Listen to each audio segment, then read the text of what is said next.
थोड़ा सा भी तुम मेरे बारे में सोची होती, थोड़ा सा मेरा दिल को हो। जब जब याद तेरी आए हाय जान, आँखों में आंसू भर जाए। जब जब याद तेरी आए आँखों में आंसू भर जाए। कैसे बताऊं तुझे समझाऊं, ना कभी दिल से तुझे भुलाता। आंसू से भर गया जाम मेरे, कैसे भुलाऊं तेरा नाम रे जाने मन। आंसू से भर गया जाम मेरे, कैसे भुलाऊं तेरा नाम रे।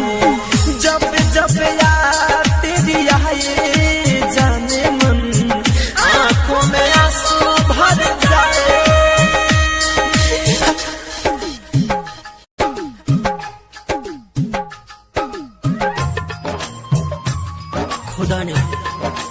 खुदा ने हमसे एक खता करा दिया, खुदा ने हमसे एक खता करा दिया।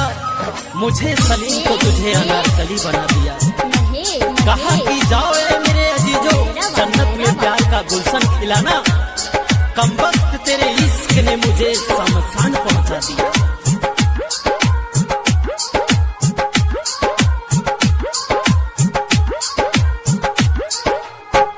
कैसे भुलाऊं तेरी अदाएं, सामों सहरे अब तेरी आए।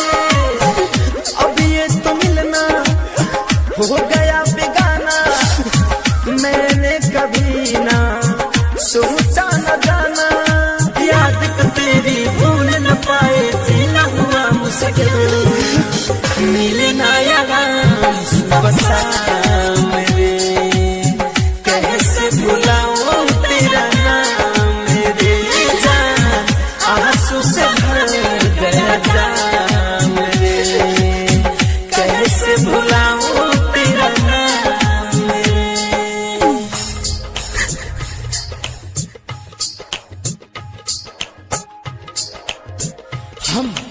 हम उम्मीदों की दुनिया बसाते रहे, हम उम्मीदों की दुनिया बसाते रहे।